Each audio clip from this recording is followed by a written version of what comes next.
Okay, so good afternoon, everybody. And so now we're going to be starting the program of, we call it the perceptions that lead to the deathless. And this is based on a group of suttas that occur in the Anguttara Nikaya in the Book of Fives. So they begin with sutta number 61. So this is Book of Fives, sutta number 61, where the text says that these five perceptions, when developed and cultivated, are of great fruit and benefit. They culminate in the deathless, and they have the deathless as their consummation, their fulfillment, their goal. And so, what are the five? So, we have five, just the names are listed. The perception of unattractiveness, which I'm going to elaborate on today, then the perception of death, the perception of danger, the perception of the repulsiveness of food, and the perception of non-delight in the entire world. So that's the first group of five. But then we have another sutta immediately following, which has the same opening announcement, but here we have a little bit, some things are the same, some things are different. Here we have the perception of impermanence, the perception of non-self, perception of death, the perception of repulsiveness of food, and again, the perception of non-delight in the entire world. So those are the two suttas which specifically speak about five perceptions that culminate in the deathless. But then there's another group of suttas just a little bit down in the Book of Fives in number 69, 70, and 71, in which the Buddha announces in 69 five perceptions that lead to disenchantment. Let's see how it runs.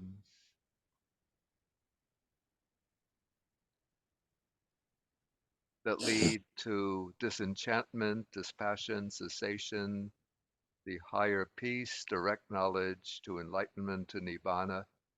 And then what are the five?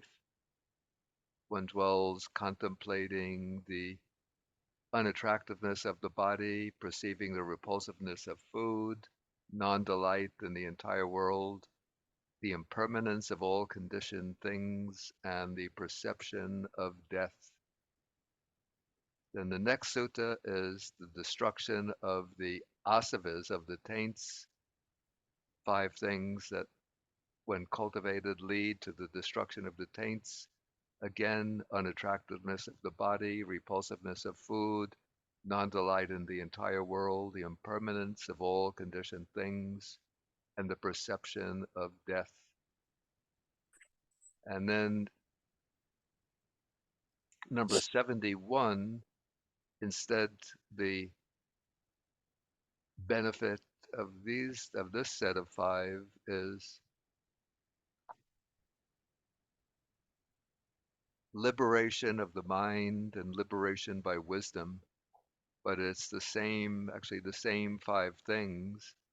And then Sutta number 72 announces that the benefit is liberation of mind, liberation by wisdom, and it mentions five things, a bit different, or some differences: impermanence, perception of impermanence, of suffering, of non-self, perception of abandoning, and perception of dispassion.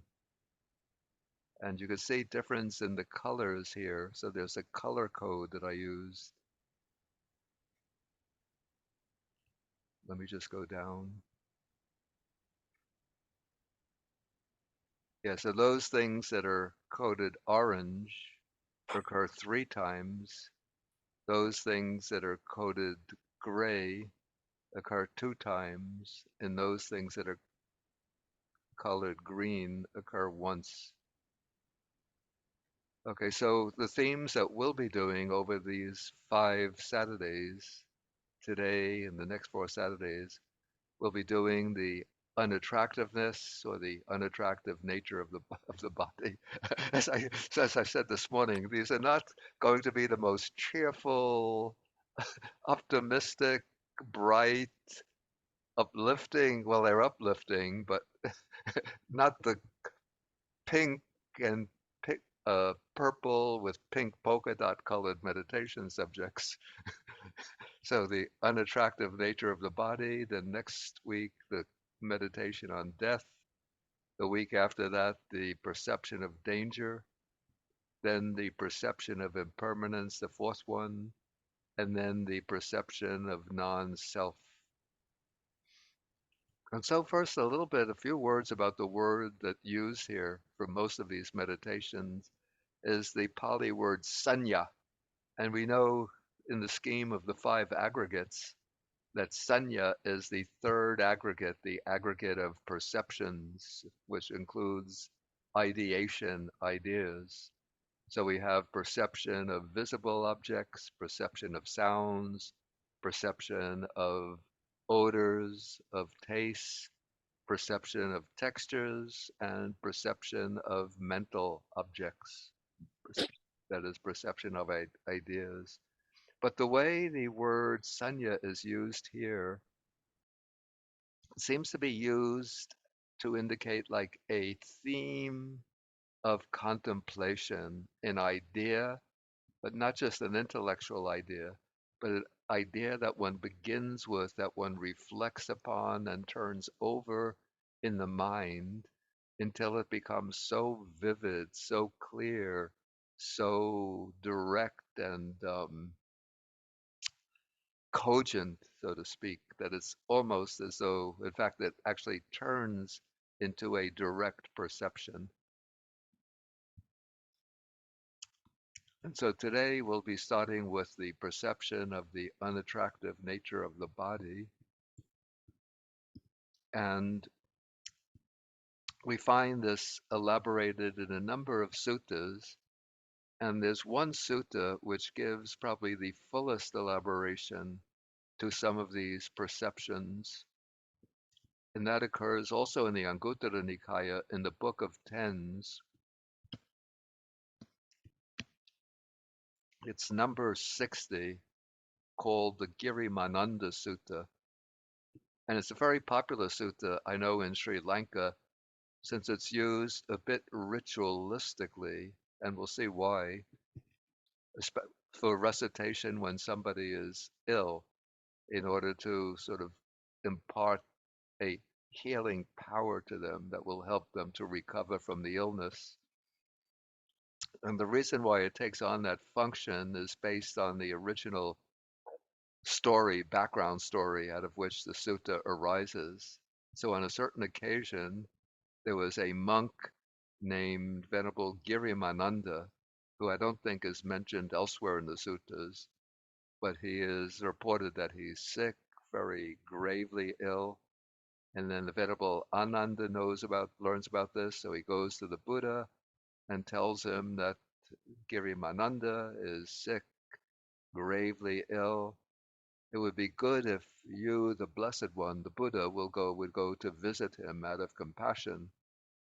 Usually when the Buddha is informed somebody is sick, the Buddha will go to them. But in this case, the Buddha tells Ananda that you should go to visit the monk Girimananda and describe to him these 10 sanya, these 10 perceptions. And then when he hears these 10 perceptions, then his illness will subside. And then the Buddha mentions these 10 sanya, these 10 perceptions. And we have the perception of impermanence, non-self. And then the third one is the perception of unattractiveness. And so let us see how that is explained in the Girimananda Sutta, and it's also explained this way in other suttas, and it's passed down in various meditation manuals in the Pali tradition in the same way. Okay, so here we have the monk, but any practitioner reviews this very body, that means one's own body, upward from the soles of the feet. So one starts from the soles of the feet and works upward, and then from the top, from the tips of the hairs, if you have hairs, I don't have very many left, but from the tips of the hairs, you go downward, bounded by skin, full of many kinds of impure substances. And then we have this list. The list in the sutta has actually 31 components, but the later tradition adds the brain. So we have hairs of the head, hairs of the body, nails, teeth, skin. And you see, I use this dash or slash in order to break them into groups, which is the way we practice. So the first group has five, 1, 2, 3, 4, 5 constituents. Then we have flesh or the muscles, the sinews, bones, bone marrow, the brain. I put the brain in. This is the one added later in the tradition. Then kidneys, heart,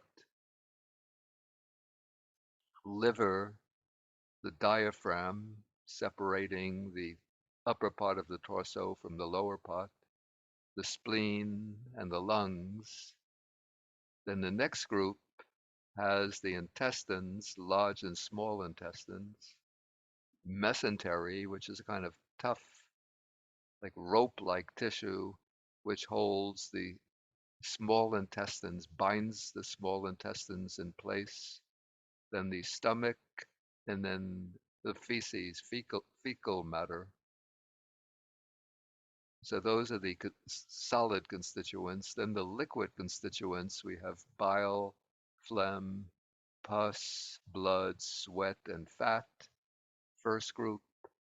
And then the second group of fluids, tears, the skin grease, saliva, nasal mucus, fluid of the joints, and urine.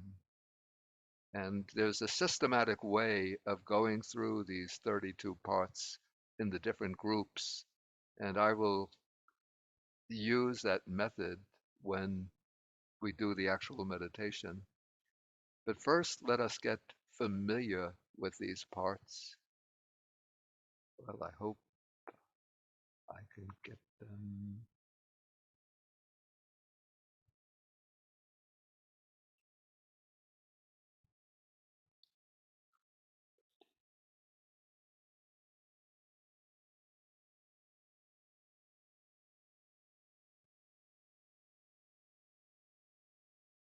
Ah,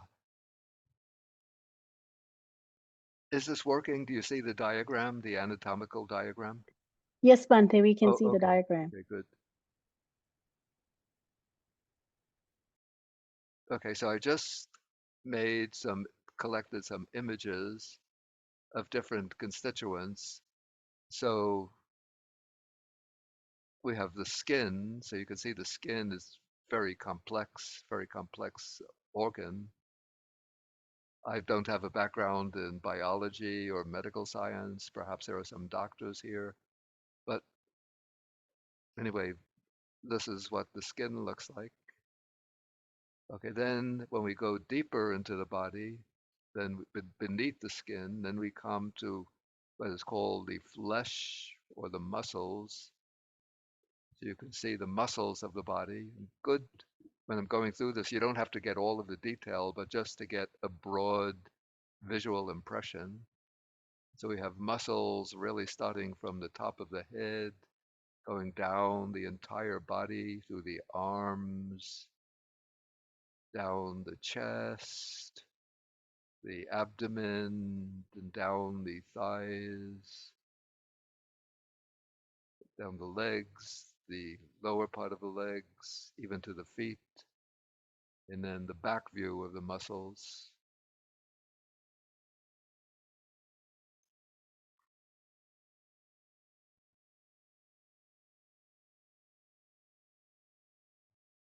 Then the sinews, actually, the sinews are of two types.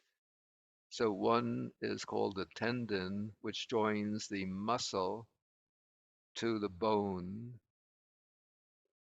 And then the other is called the ligament, and that joins bones, one bone to another bone. So together they are called the sinews.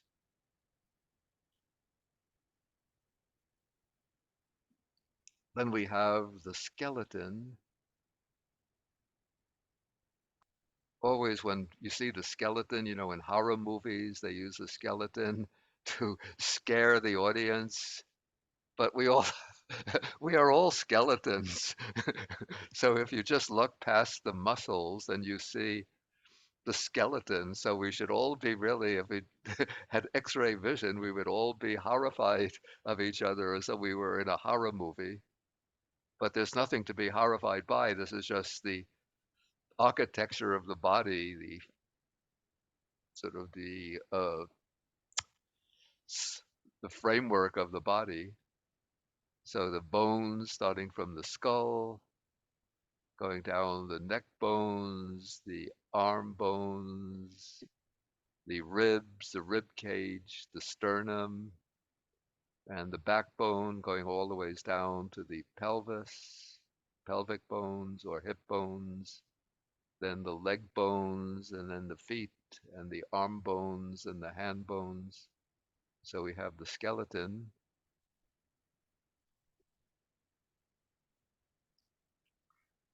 Okay, then some of the internal organs. So we need two different views, back view to get some and front view to get others. So here from the back view, we can see the kidneys, which are shaped like beans. So we have the expression kidney beans. And towards the back, we can see the spleen. So we have these images. And here we have the lungs, but we're going to see the lungs more clearly in the front view.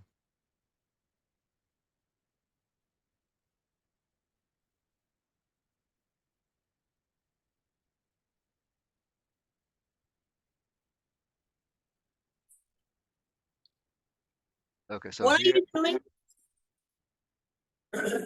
so What are you doing? I'm doing the credit application. Oh, What's your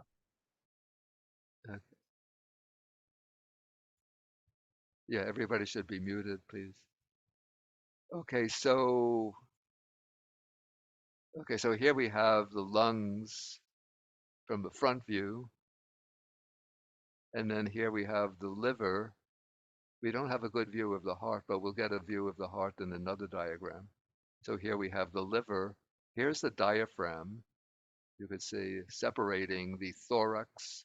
That's the upper part of the torso from the abdomen, the lower part. So we have the diaphragm, the liver, and then we'll be bringing in the stomach and the large intestine. You can see very clearly, which wraps around to the rectum.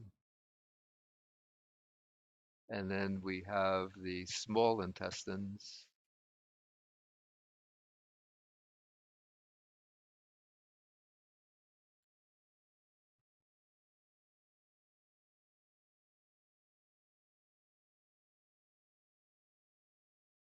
This one has a cross section of the heart.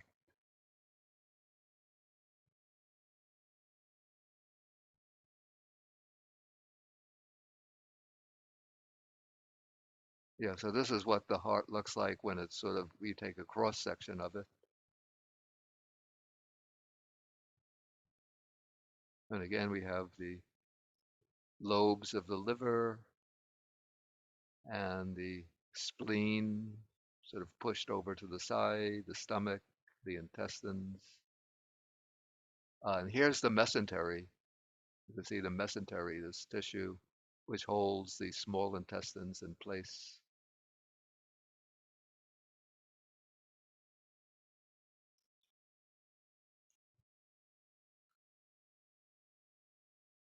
And then I have a separate diagram for the brain.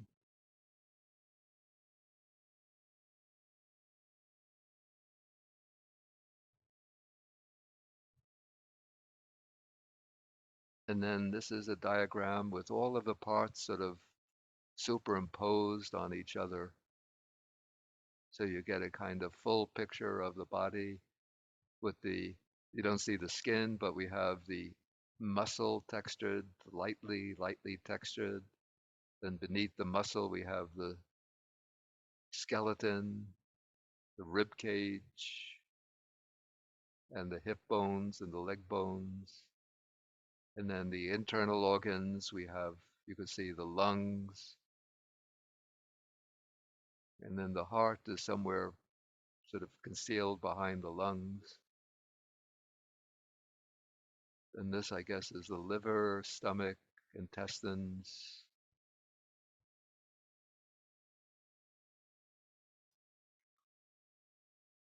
Okay, so that is an overview of the body. And then I had the sutta in which the Buddha declares the benefits of contemplation of the bodily parts. This is not the one that I was going to do. Okay. Okay, so now, well, this actually does the purpose of this contemplation of the bodily parts, that the sort of the benefit is that it helps to reduce sensual desire, especially sexual desire. And it's even done by lay people, though the Buddha teaches it to monastics. But for lay people, it's beneficial. And when I was in Sri Lanka, there was a monastery just outside at the edge of the forest where I was living inside the forest. And at the edge of the forest, there was a large monastery. This is Udawata Kelly in Kandy. And the large monastery was called the Dalita Tapovana. And every Poya day, that's the full moon day, lay people would come to the monastery and they would have like a full day meditation retreats. And if I was taking a walk passing by the monastery, I would hear the voice of the chief monk going, Kesa Loma Naka, that is announcing the parts of the body.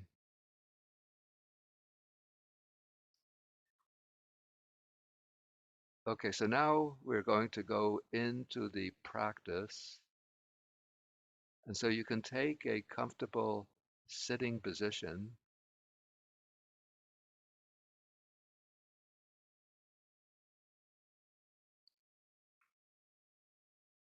Okay, I'm going to stop that sharing.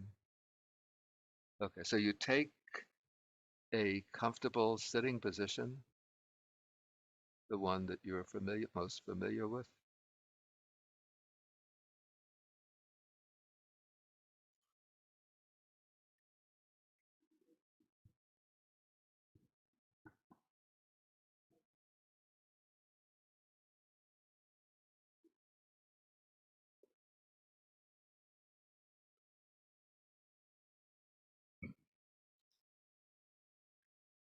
And we could start off with a little just to settle in. You could do for a few minutes, we'll do the mindfulness of breathing just to collect the mind, settle the mind.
Okay, now let your mindfulness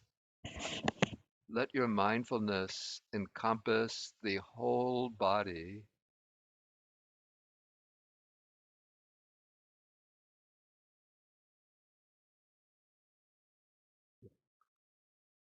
sort of bringing in a full body awareness.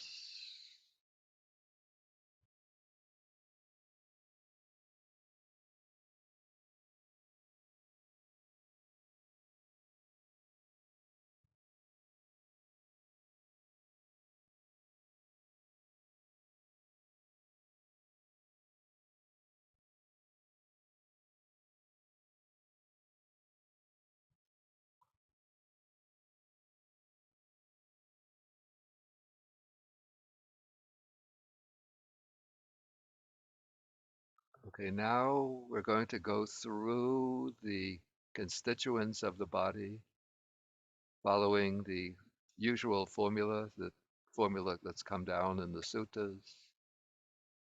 And then after the walking session, then I'll do the parts of the body using a different method. But first we follow the traditional method.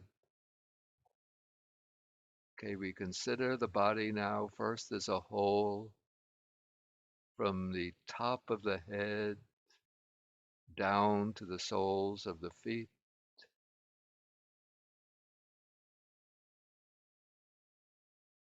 And then we sweep up from the soles of the feet to the top of the head, taking in the whole body.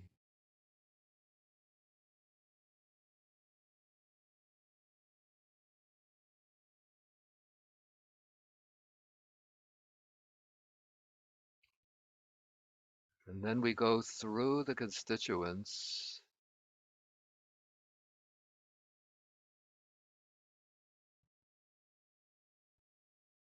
and we're not trying to develop any kind of disgust or revulsion towards the body, but just to see the true nature of the body, to see the body as it really is.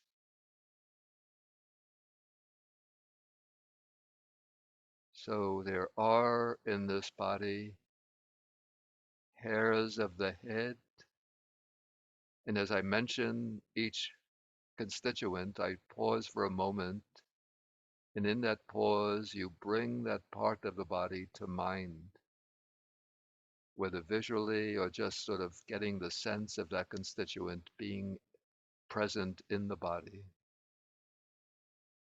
So hairs of the head,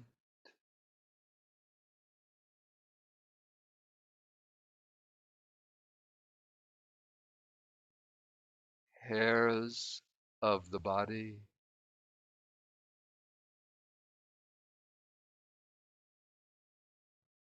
for males, the whiskers, hairs under the arms, pubic hairs, hairs of the legs,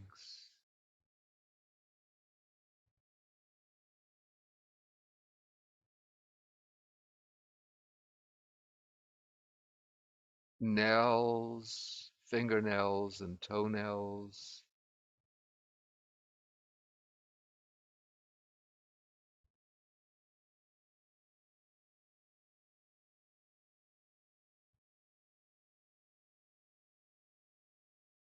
teeth,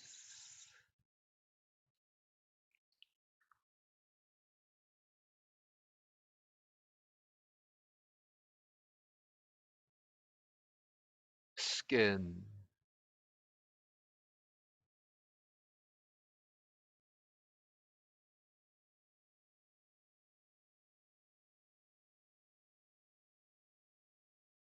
Then we go back, skin, and get a sense of that's the skin extending from the top of the head all the ways down to the soles of the feet.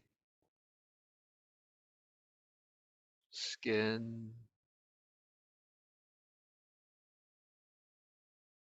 teeth,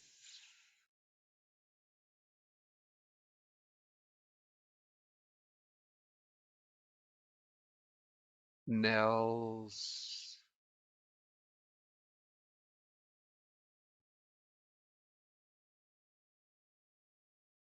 nails,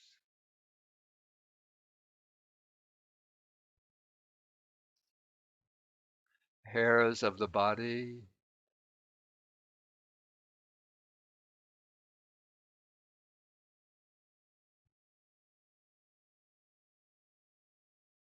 hairs of the head,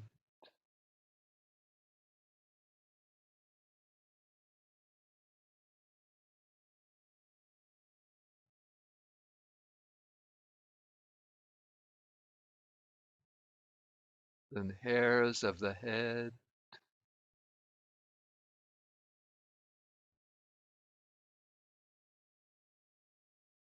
hairs of the body,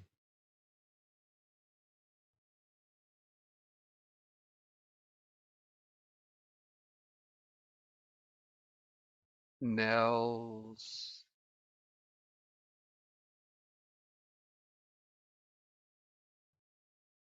teeth,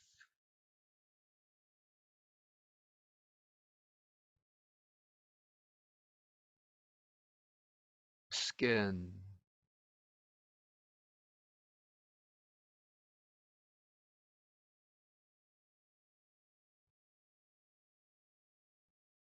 Okay, now we go beneath the skin. There is in this body flesh or muscles.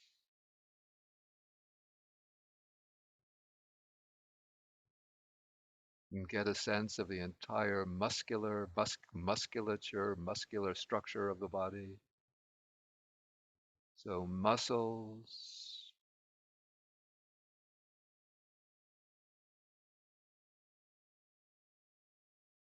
sinews, binding the muscles to the bones and the bones to each other.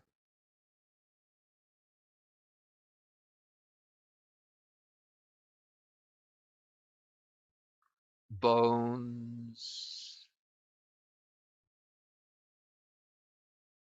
the entire skeleton,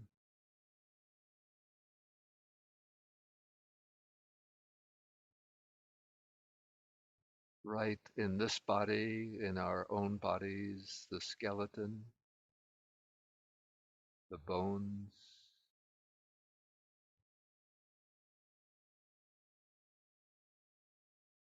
bone marrow,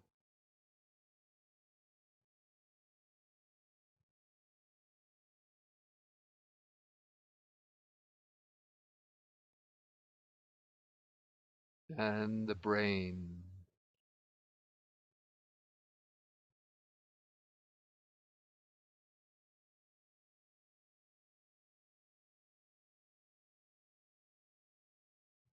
Brain,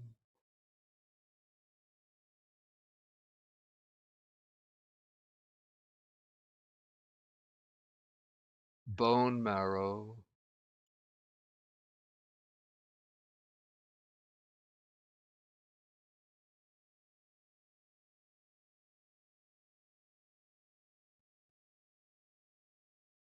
bones,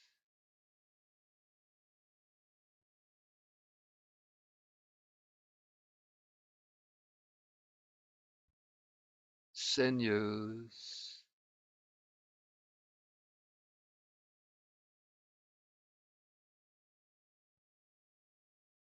muscles,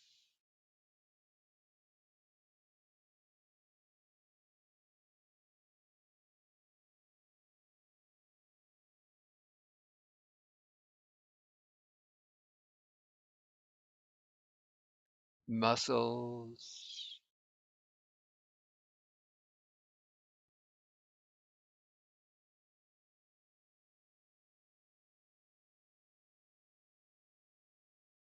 sinews,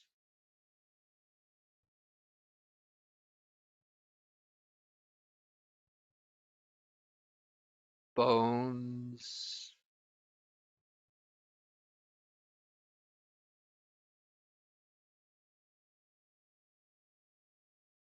bone marrow,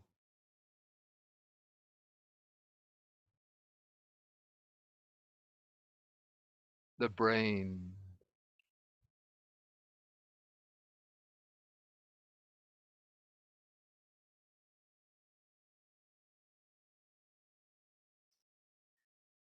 okay, now the next group,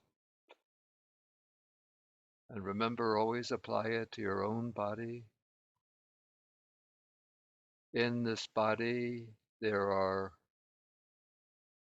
kidneys,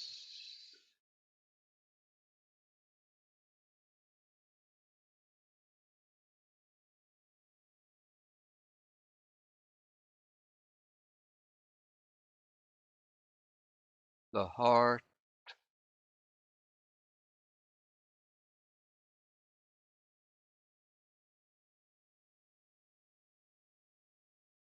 the liver,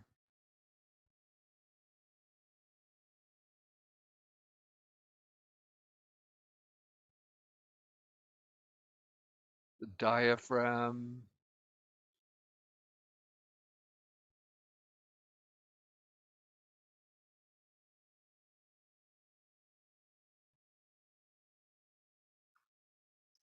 the spleen,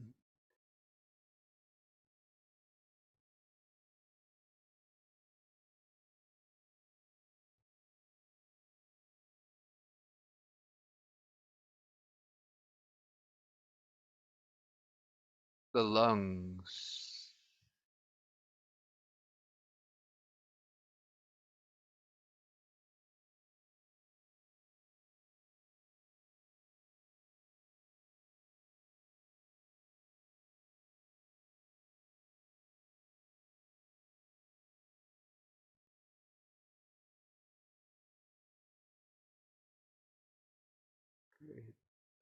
we go back, the lungs,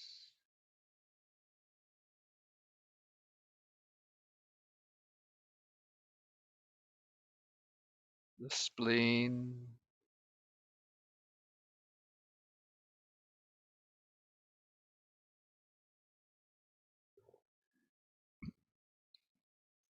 the diaphragm,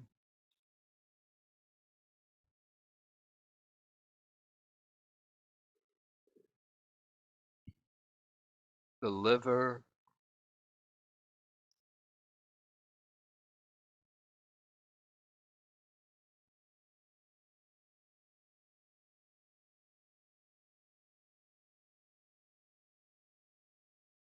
the heart,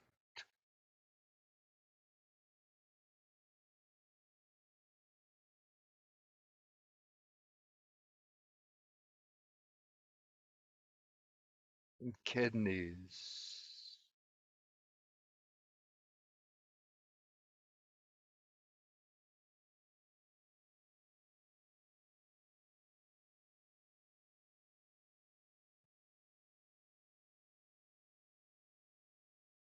Okay, then in forward order, in this body there are kidneys,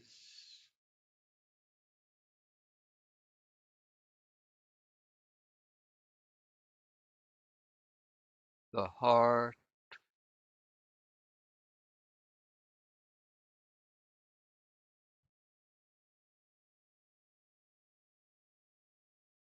liver,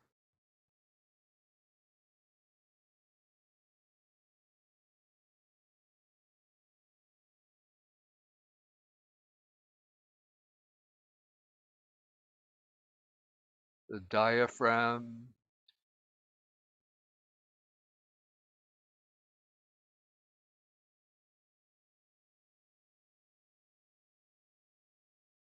the spleen,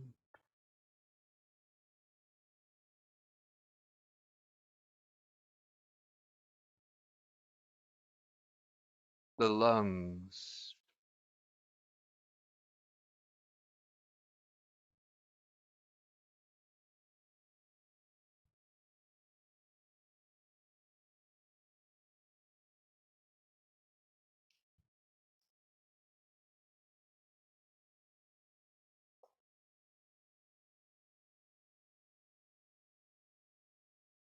Okay, now we go to the next group.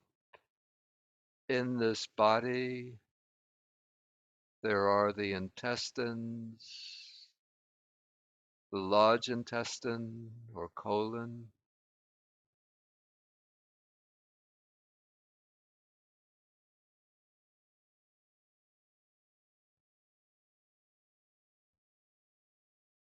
the small intestines coiled up in the abdomen,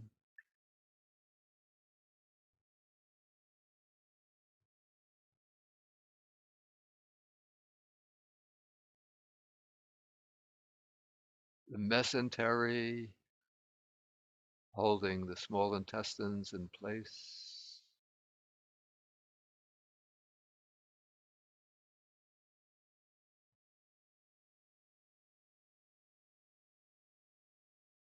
the stomach,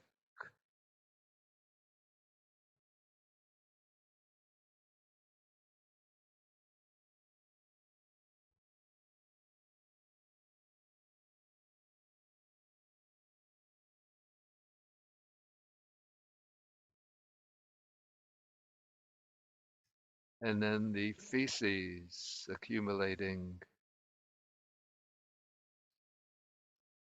at the end of the large intestine in the rectum.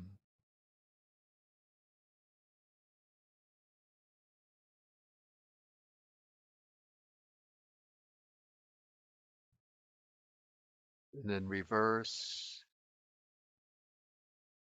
feces,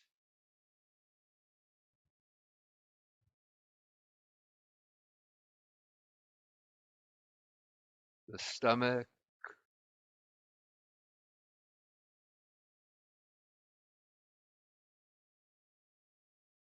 mesentery,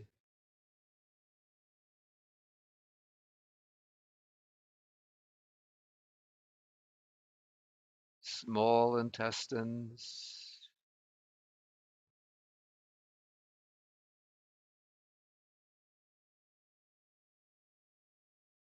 large intestines.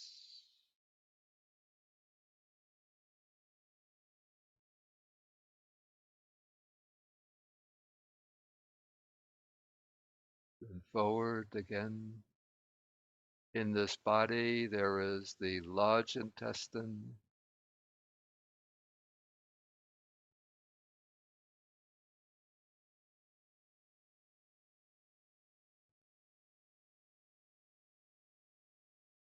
small intestine,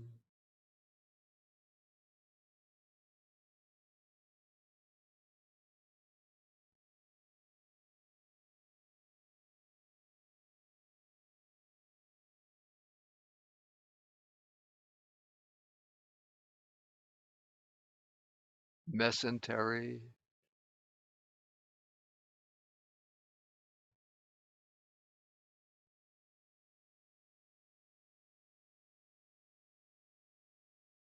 stomach,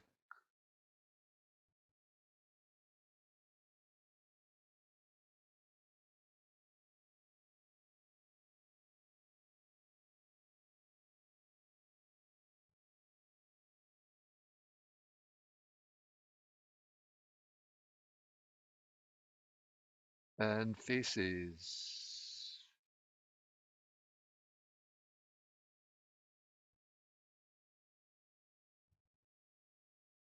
Okay, now we move to the fluids of the body. So in this body, there is bile,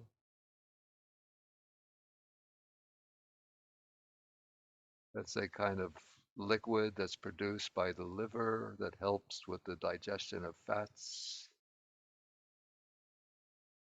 So bile, phlegm,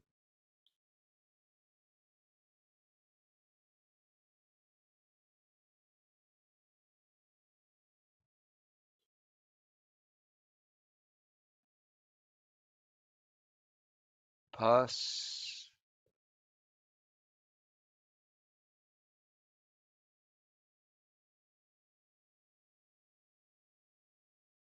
blood,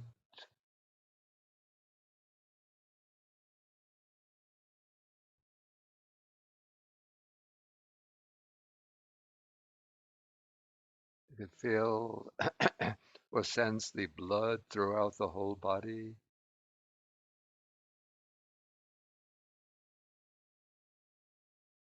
Sweat,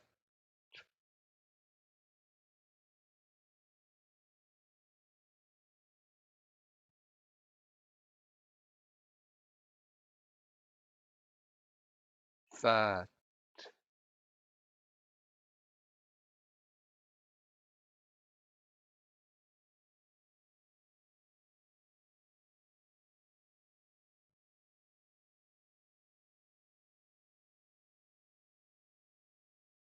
and in reverse, fat,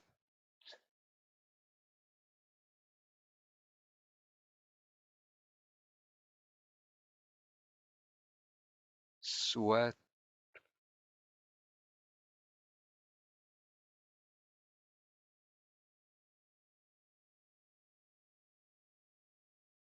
blood pulsing throughout the whole body.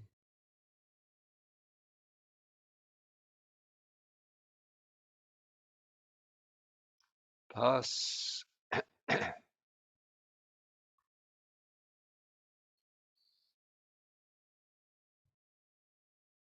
phlegm, phlegm,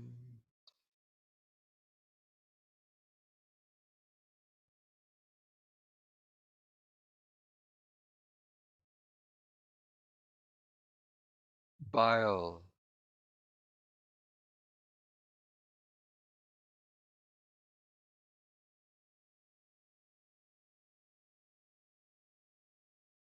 then bile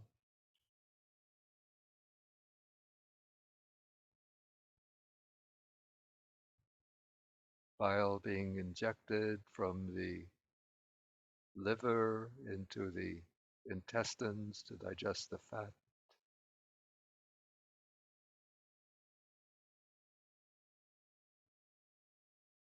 Bile, phlegm,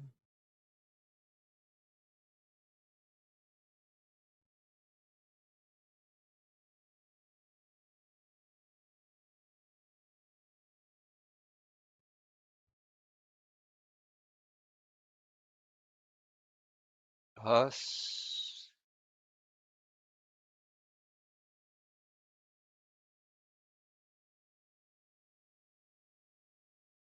blood,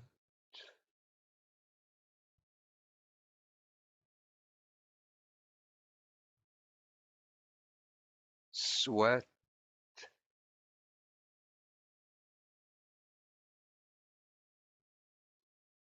fat.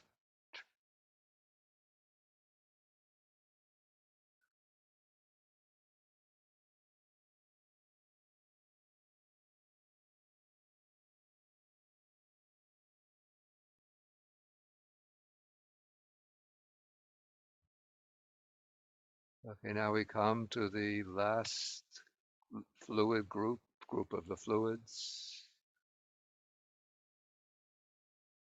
the sweat, fat, tears, always being produced by the eyes, tears, then grease of the skin,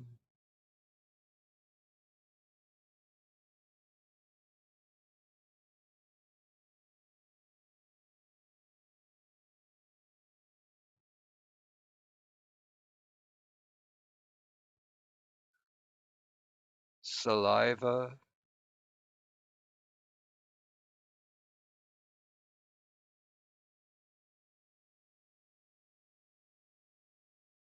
nasal mucus,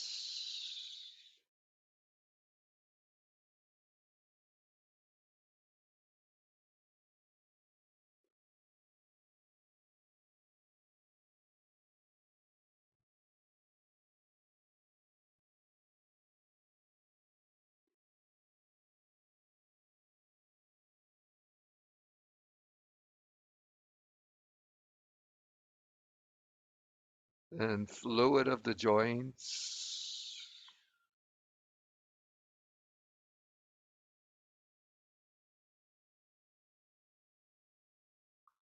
urine,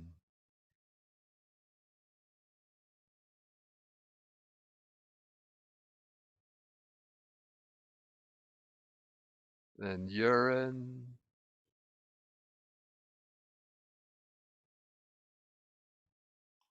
fluid of the joints,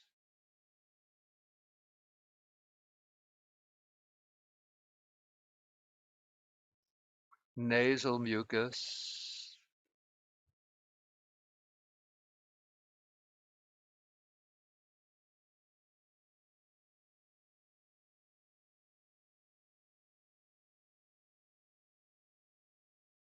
saliva,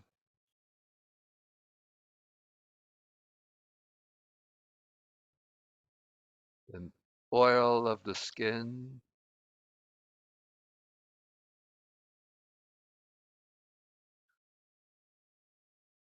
and tears,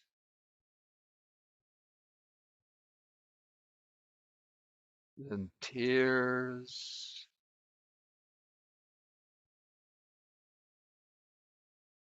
oil of the skin,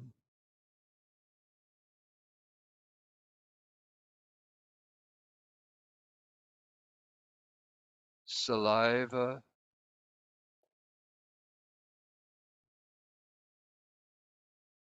nasal mucus,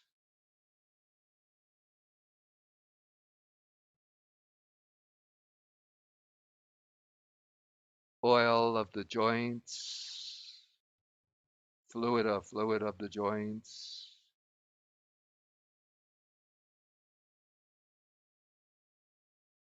and urine.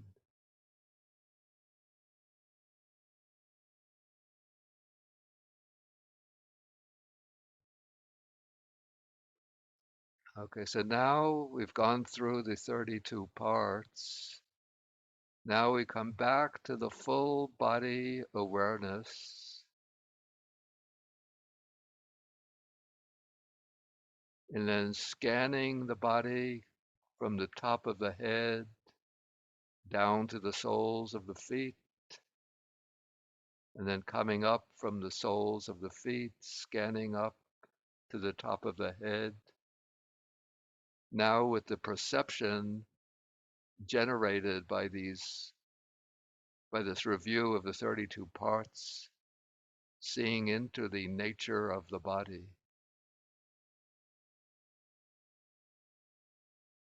So we can just do silently a few minutes of scanning up and down, Business Internet, Lease Router, and Security Edge. And Central Market, offering more than 70 types of scratch-made breads, buttermilk-based muffins.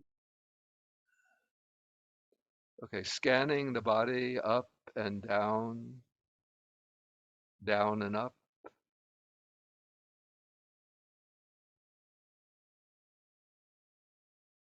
Sunny skies for the next few days after that.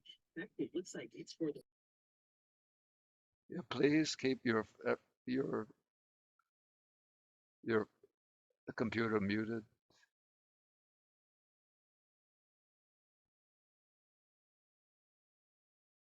So scanning.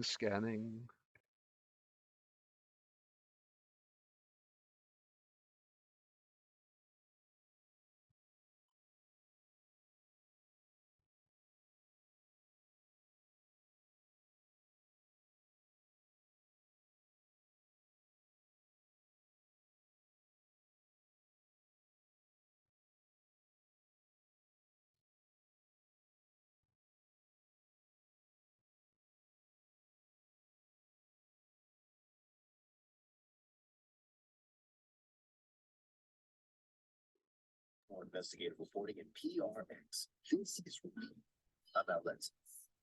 Even though Richard Phillips was locked up in prison, people still heard about her on the outside, and they were all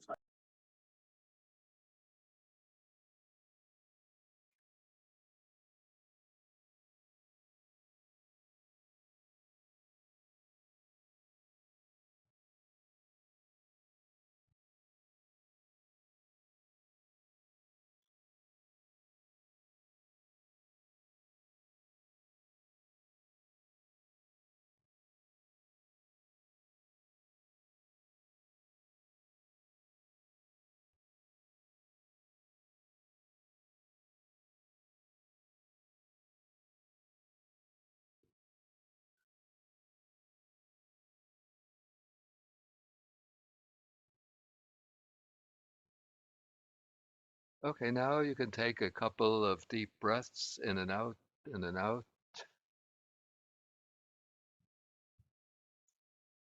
And end the session the usual way.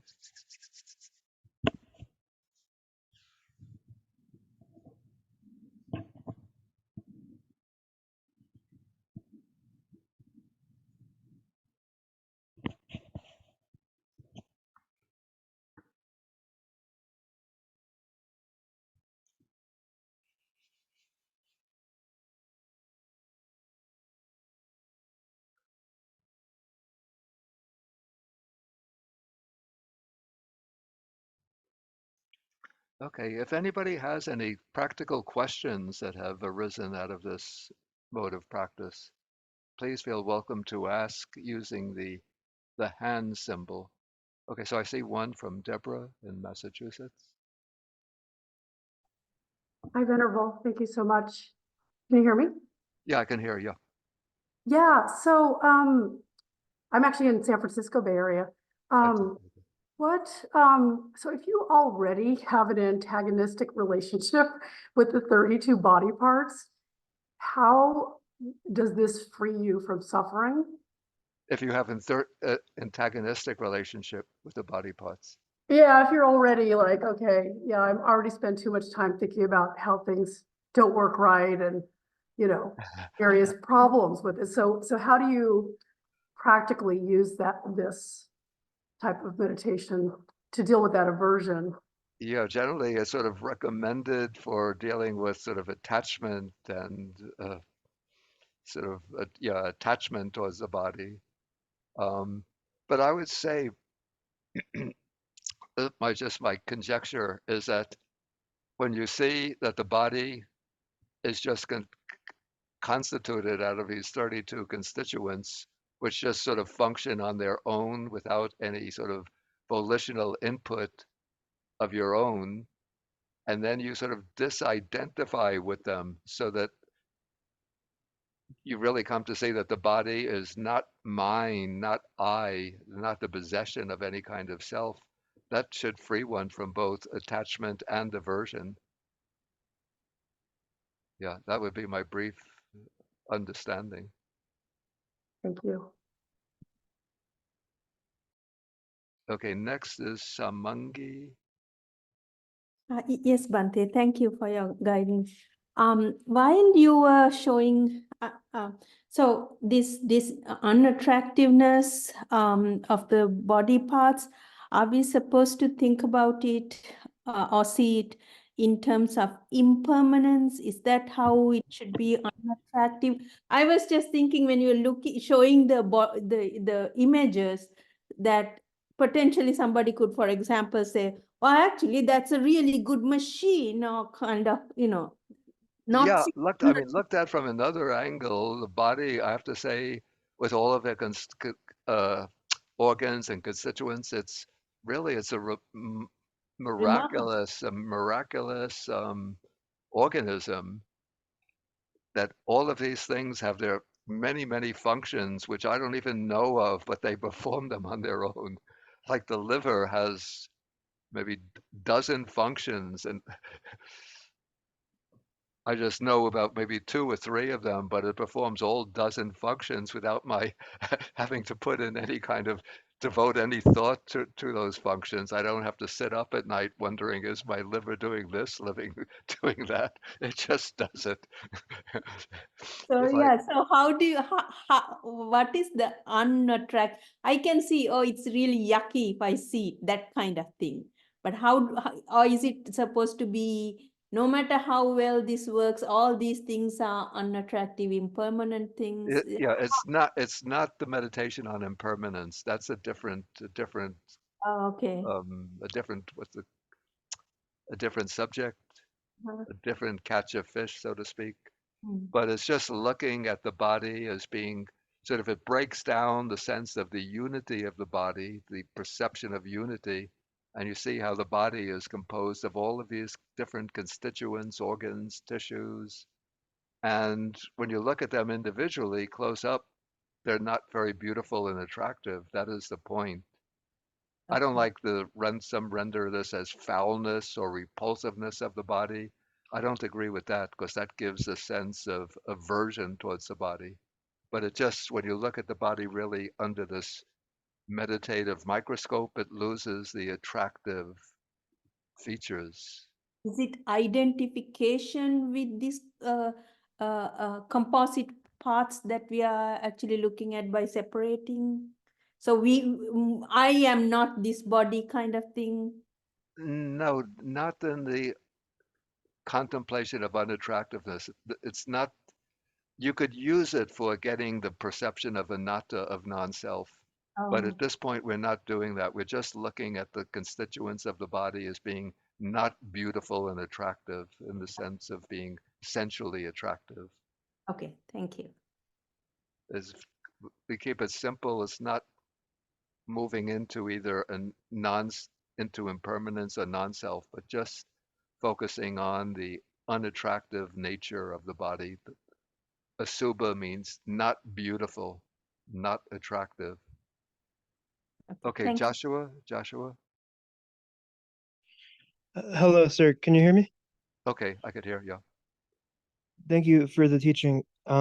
Without going into the impermanence and the non-self, I have psoriasis, and every day I wake up with dead skin cells around me, and this has indeed helped me grasp impermanence and not self. However, my question is, given that the body is made up of all of these things, bacteria, billions of cells, Mm, and I see that my skin that once protected me is no longer on me.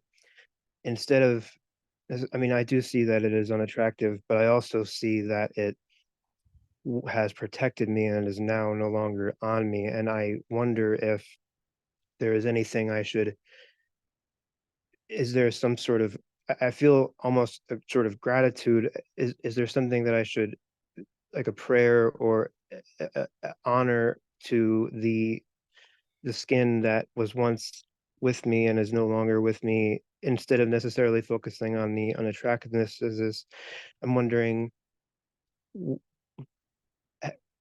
it was alive once.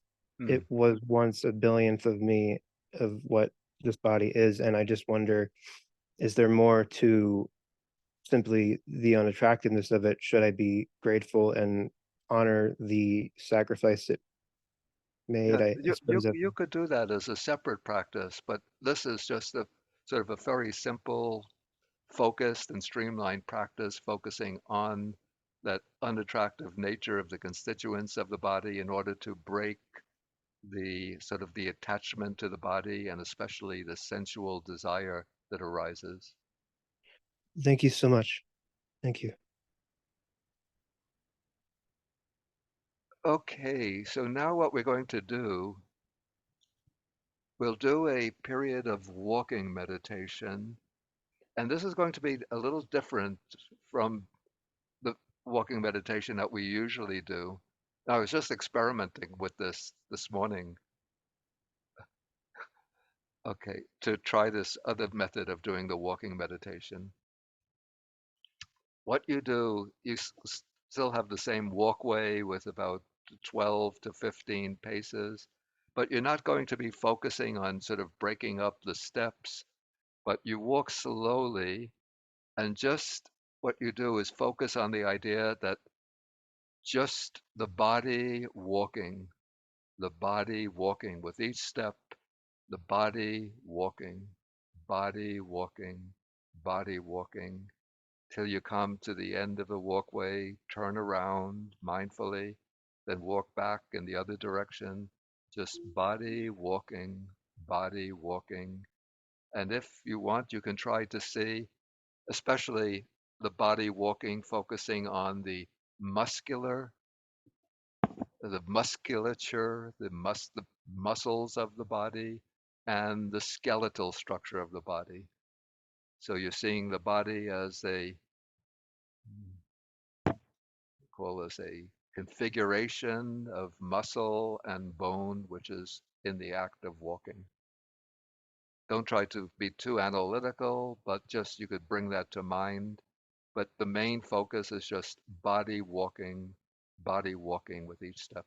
Okay, so let's try this for about 20 minutes. Then when we come back, I'm going to do the meditation on the unattractive nature of the body in a somewhat different way, which I actually find more useful than the traditional way. And then at the end, we're going to yoke this practice to the to make it the perception that culminates in the deathless. Not that we'll realize the deathless this afternoon, but the way it gets joined to that function, gets united with that function. Okay, so come back. Let us say I'll ring the chime at when we're ready to come back, about 3:30 at Eastern time. And I'm going to end the recording since we don't have to record this part.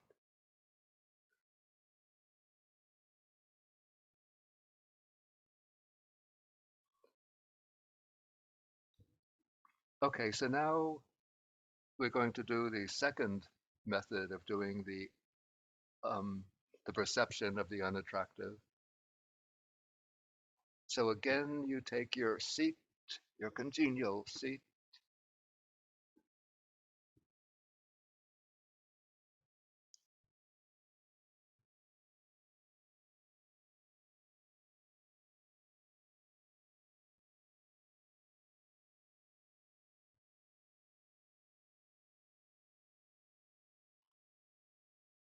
and again, you could start with a few rounds simply of mindfulness of breathing, just to settle the mind.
Okay, and then we let the mindfulness spread through the entire body.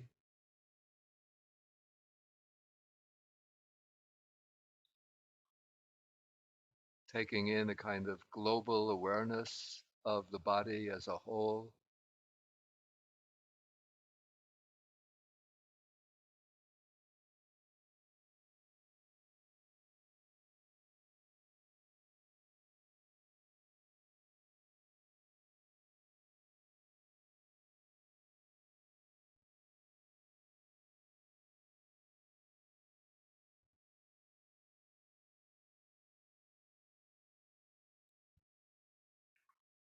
Okay, now we proceed somewhat differently from the other method. So now we start taking the kind of global sense of the entire envelope of skin encompassing, enclosing the entire body.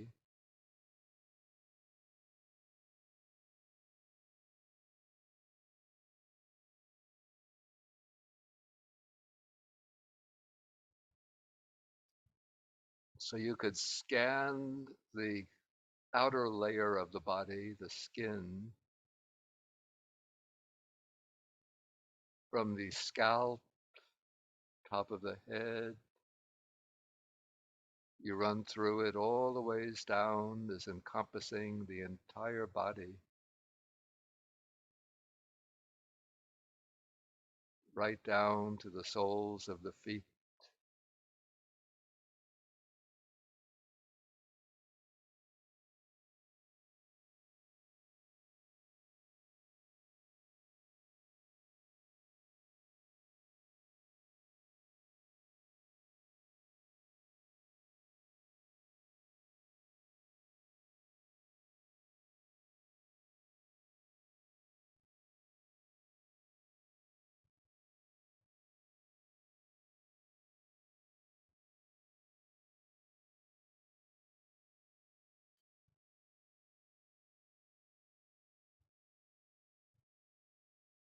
Then we go to the muscles. We remove the skin or penetrate beneath the skin, and you scan the entire muscular edifice of the body or the musculature of the body. Again, from the top of the head, you just scan down the whole body, seeing the entire muscular structure of the body.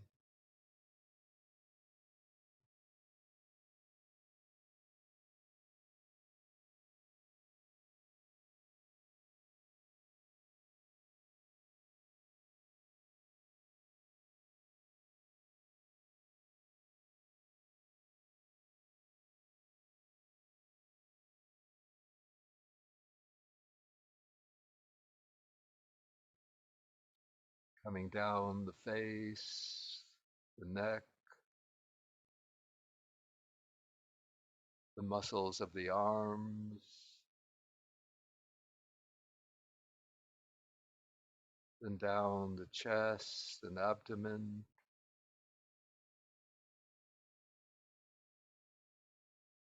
the back,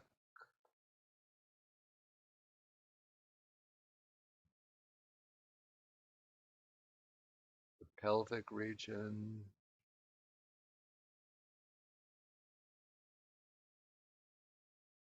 the muscles of the legs, even down to the feet.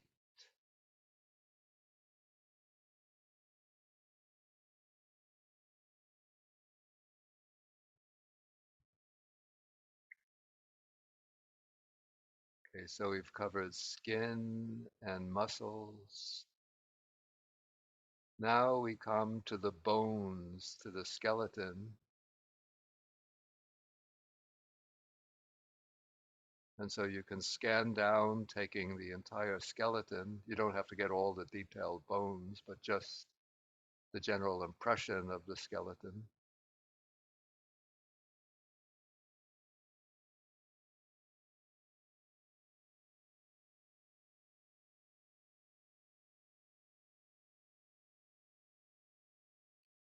The skull, the jawbone, neck bone,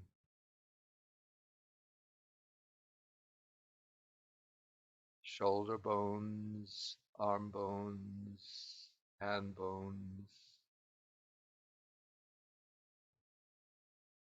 backbone, the rib cage,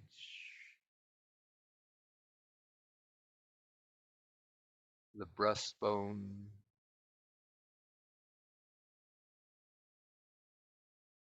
hip bones,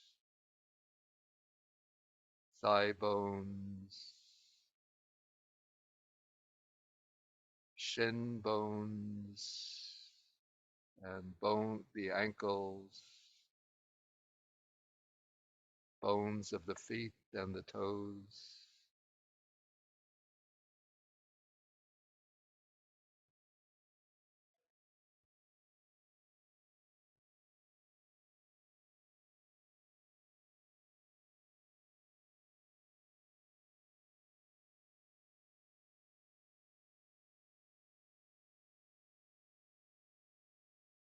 Okay, now we scan down to take in the internal organs, at least a selection of them. We won't take all of them.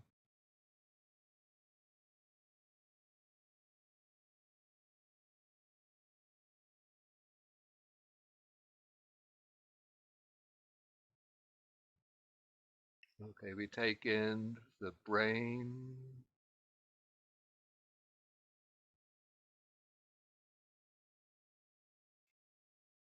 and then we can come down the throat,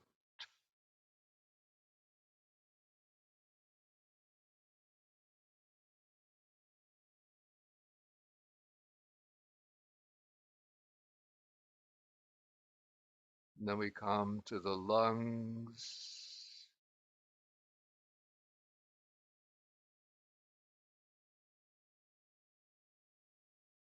the heart,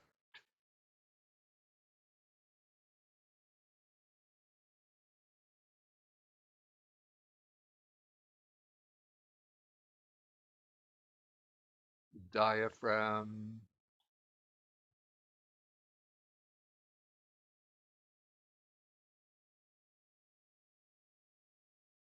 the liver,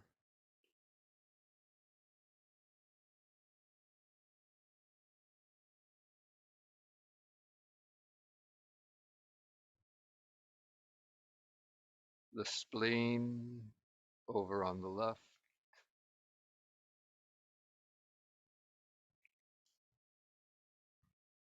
the kidneys towards the back,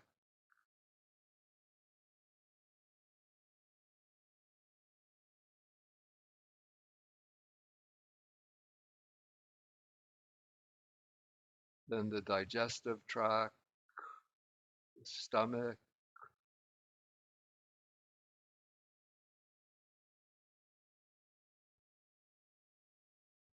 small intestine,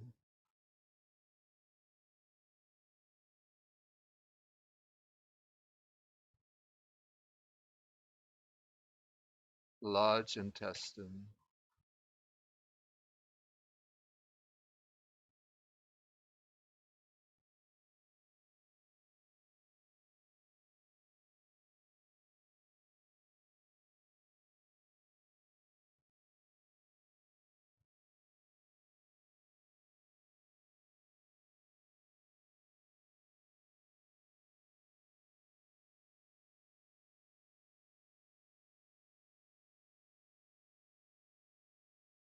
and then for the fluids, I take only the blood.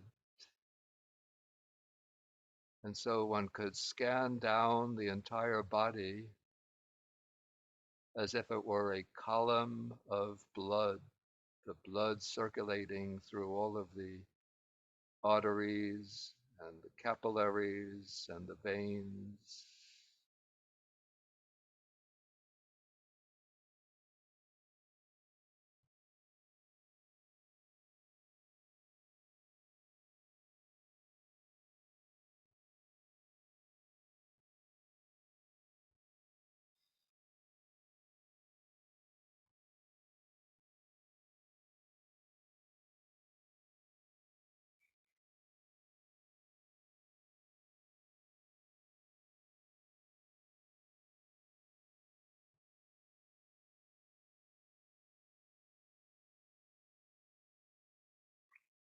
Okay, then we can do another cycle. Okay, then come back to the broad, undifferentiated awareness of the body in its totality, the global mindfulness of the body.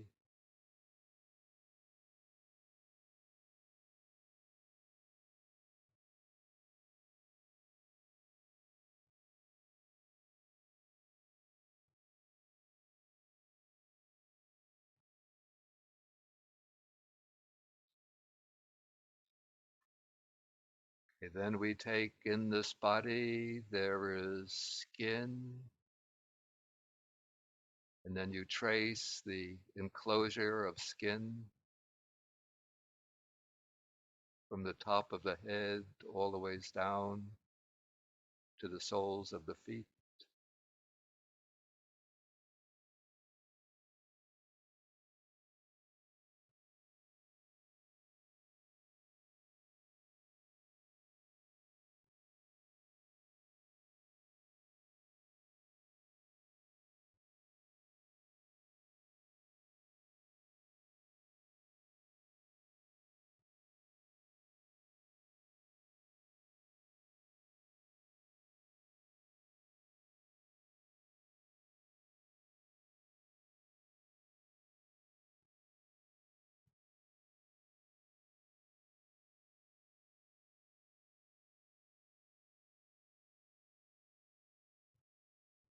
And going beneath the skin, there are muscles, the musculature of the body. Again, you scan down, tracing it from the top of the head all the ways down to the soles of the feet.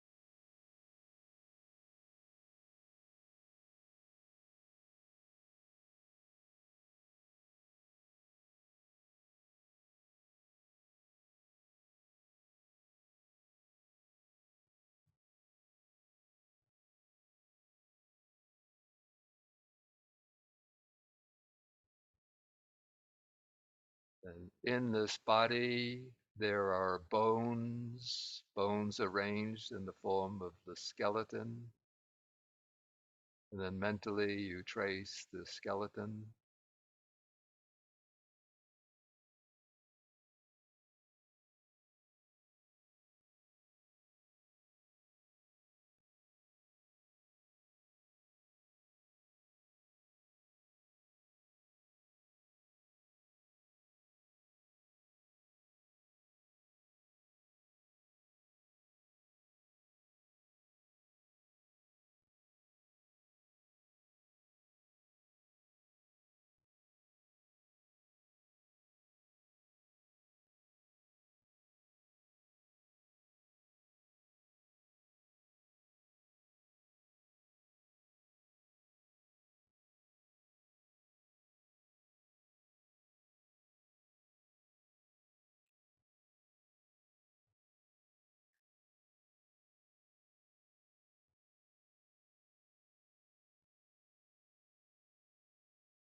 Then we go through the internal organs.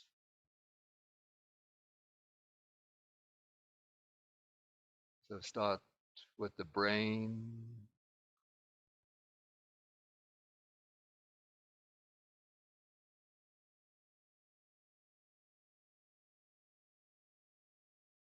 then the throat,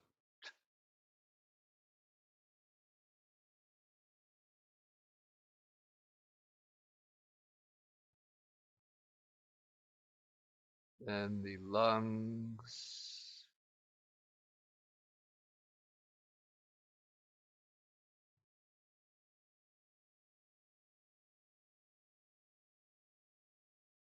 heart,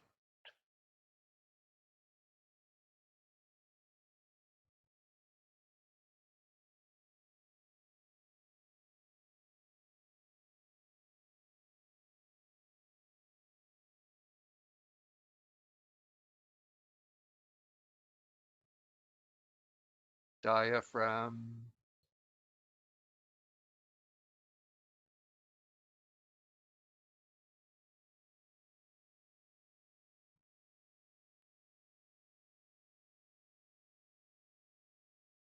then liver, liver, large organ, mostly on the right,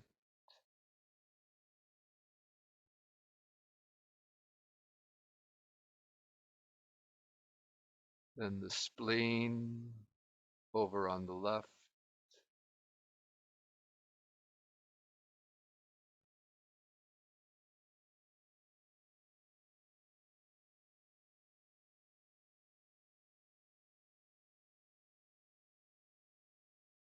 the kidneys in the back,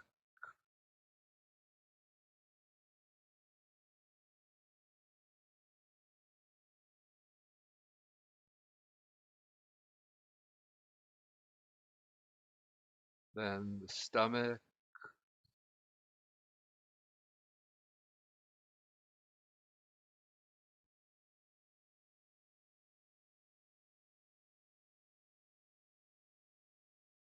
small intestine,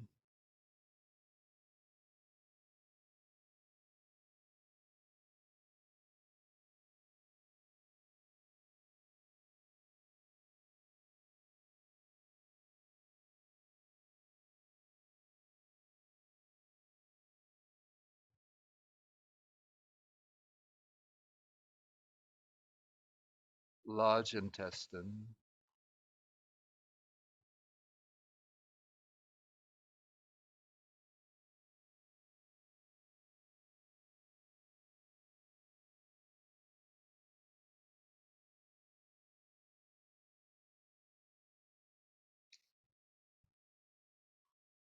and then the fluids, to represent the fluids, the blood, following it from the top of the head all the ways down through the whole body, blood coursing through the whole body.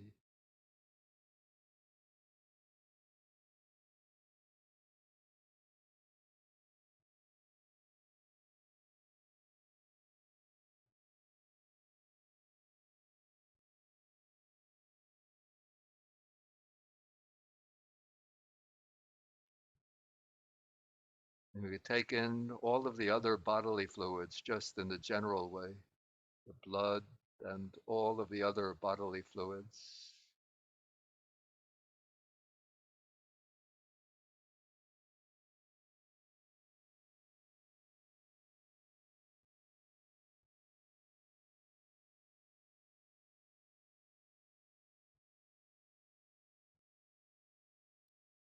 And then one comes back to the general or global awareness of the body.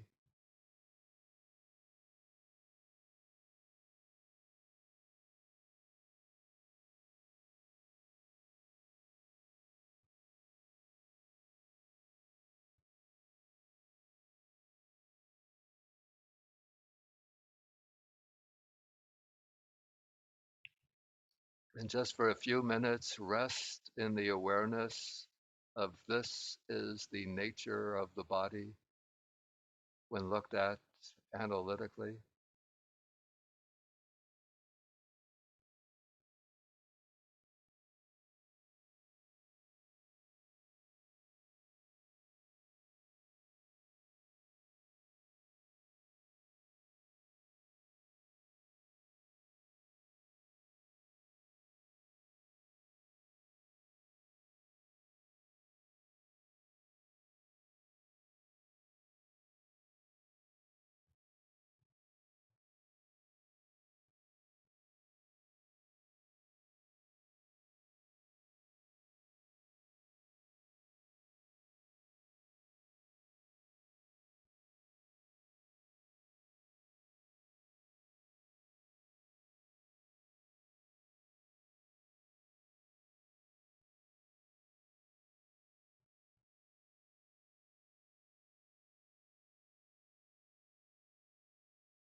Okay, so now the way that I turn this perception of the unattractive nature of the body into a perception that leads to the deathless, that culminates in the deathless, what I do is to end the session by bringing to mind some of the epithets or designations for nibbana.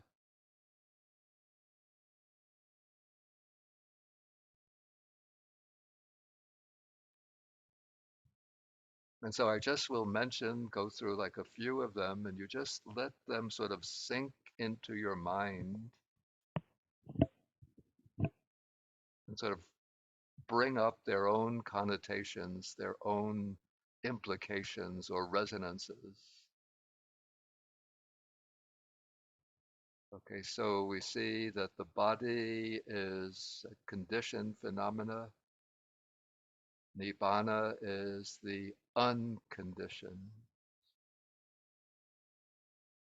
not dependent on causes and conditions.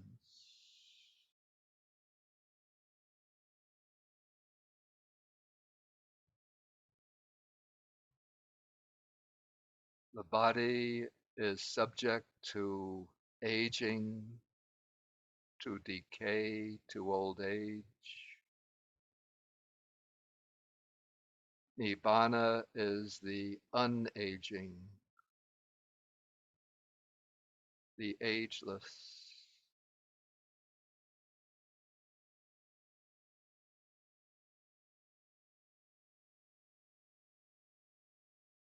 The body is disintegrating, constantly breaking up and falling apart. Nibbana is that which doesn't disintegrate, which doesn't break up and fall apart.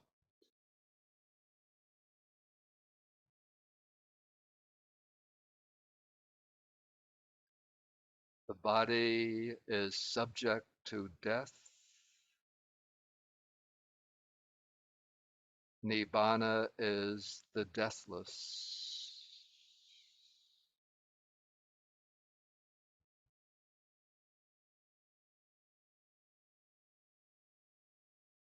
The body is always subject to harm and danger. Nibbana is the supreme state of security.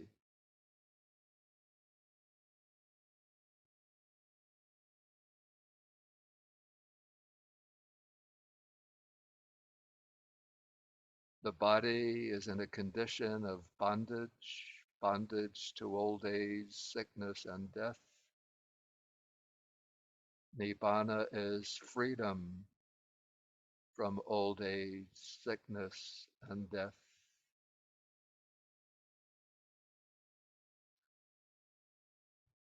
And then we use some poetic images, metaphors. Nibbana is the far shore, the shore of safety.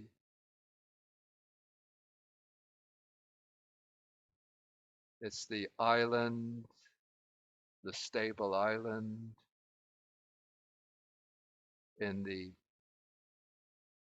wild storm of old age, sickness, and death.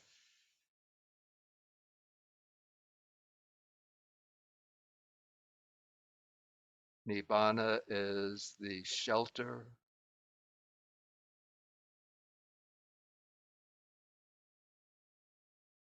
the place of safety,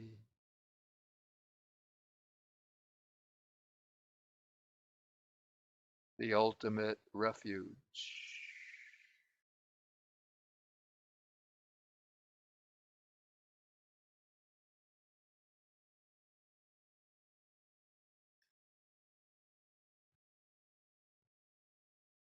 Okay, then you could take a couple of mindful breaths in and out, in and out.